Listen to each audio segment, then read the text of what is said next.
Hello everyone! Chances are you came across this video because you are either pregnant or birth obsessed. If you are pregnant, congratulations. And if you are birth obsessed, I am right there with you. If you're having a hard time finding a place to start and are overwhelmed by all the information out there, what worked for this person and didn't work for the next person, then you've come to the right place. Having the labor and birth experience of your dreams is possible if you take the time to prepare before the baby arrives. Welcome back to another video. Today we are getting into part 2 of our birth prep mini series talking about comfort measures. If you did not see part 1 of our birth prep mini series, go ahead and pause this video, head on over to my channel, check out the part 1 of our birth prep mini series, the birth plan, and then come on back to this side. If you're new here, my name is Jasmin. I am a doula, childbirth educator, certified lactation counselor, and mom to one beautiful baby girl. I created this place for families who just needed a place to start. Before we get into today's topic, go ahead and subscribe to my channel and hit the notification bell for alerts on the latest videos. Let's get into it. What are comfort measures?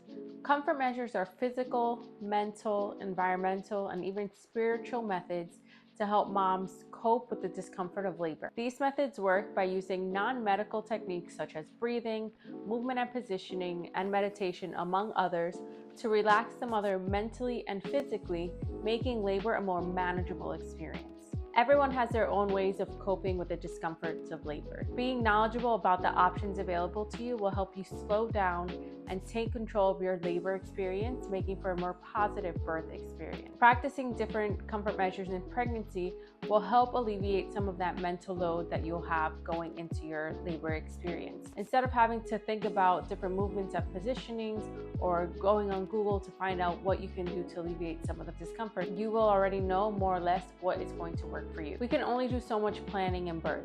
You have no control of when labor will start or where we'll be when labor starts. So using the birth plan that you created after watching part 1 of our birth prep mini course will help ensure that your birth team knows how to lead you in suggesting different comfort measures based on what you're experiencing at the moment. Different comfort measures come into play during different parts of your birth. So maybe in the beginning when you're in early labor, contractions are coming maybe every 15 to 20 minutes. They're not really lasting very long.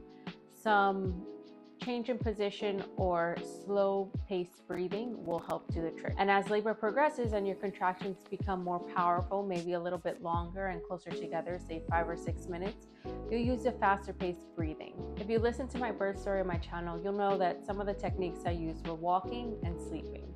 Knowing exactly what I wanted to do when I had a contraction and knowing exactly what I wanted to do when I didn't have a contraction really helped me keep my focus on getting through and having this baby.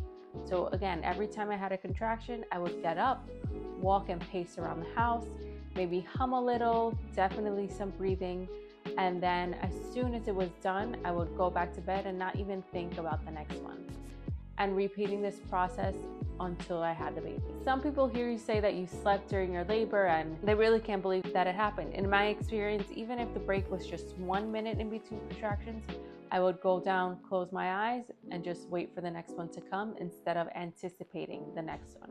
Again, even if it was only 30 seconds, I would go to bed, lay down, and then get right back up when the next contraction hit. Movement and positioning are not only helpful to help you find relief, they also make more space in your pelvis for the baby to navigate down into the birth canal, thus progressing your labor. If you're birthing in a fast-paced environment like a hospital and your room is dark, dimly lit, maybe you have some galaxy lights or some string lights, maybe you have some essential oils diffusing, music playing nice and quiet. This is a way that you can set up your environment to match the experience that you would like in your labor. A lot of times in the hospital, providers are hopping from room to room, checking on moms, going through the checklist. It could be that the room that your provider was previously in was super chaotic due to maybe some circumstances with the person birthing or maybe with the baby. And then they come to your room and you do not want them to bring that energy in. Having them come into the tranquil space that you've created will help them pause, settle, take a breath, and then come into the room matching your energy. I have seen this firsthand. Providers love it. They always comment on it when my clients have their peaceful space. And you can see some of the tension just leaving their bodies and them being able to relax and reset before they approach the client. Even if you plan on getting medical pain relief in the hospital, being familiar with comfort measures will help bridge the gap between the onset of labor and the time that you arrive to the hospital and actually receive that pain relief. Think about it. How long is it going to take you to get to the hospital? Are you getting induced and your labor is starting in the hospital? Or are you waiting for spontaneous labor and you don't know where you'll be before getting to the hospital?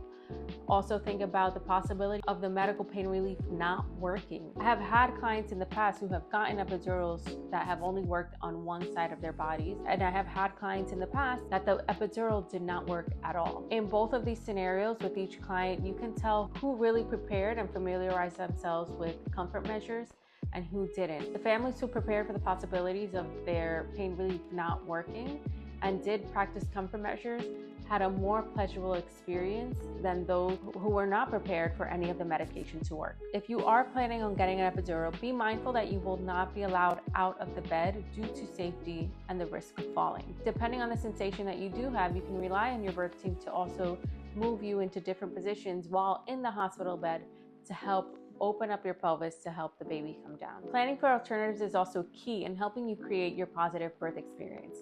Say you were planning on using your birth ball, but when you get to the hospital, all the birth balls have already been claimed by other moms. Is there a chair in the room that you might be able to use and lean over? Does the bed move up and down? Are you able to sit on the corner of the bed and lean on a table if you didn't have that birth ball? If you're birthing at home and you're planning on using the birth tub to relieve some of the discomfort, what happens if you open the birth tub and it starts to leak? Do you have an alternative? Do you have a bathtub that you can use? Do you have maybe a shower that you can use if you wanted to use hydrotherapy? I always tell my clients that no one can take your breath away. So if all else fails, have a couple of breathing techniques in your back pocket to make labor a more manageable experience. In the comments below, I'd love to hear what worked for you. Were you a walker and sleeper like me? Or did you like massage and hip squeezes? Let me know if there's anything that you thought you'd like as well and didn't end up liking in labor. I really thought I would like the pool because I love the water. But once I got in there, it was so uncomfortable. It just really didn't help me at all. The best comfort measure is the one that'll work for you. I recommend trying 3, practicing them per week, and adding new ones every few days. My suggestion is to start with mental preparation. Being in silence, meditating, and listening to my body really helped me block out all the noise, allowing me to concentrate on my labor. A tried and true method of mentally preparing, and also a way to find out the different comfort measures that will work for you, is by doing the ice hold. Here, you'll take a handful of ice, hold it in one hand for 60 to 90 seconds. Once you're done, take a 30 to 60 second break and switch hands. While you hold the ice, how are you coping with the discomfort that you're feeling? Did you stick to the same method all the way? Or did you change it up midway, trying to find something that would take your mind off of the discomfort? For a twist, what I used to do was fill up a basin with ice water and put my feet in it. Thank you so much for getting to the end of my video. Head on over to my channel if you'd like to hear my birth story, and keep on coming back for more birth talk. Please be sure to leave a comment letting me know the content that you want to see. Also, go ahead and like, subscribe, and hit that notification bell for alerts on the next video. See you later.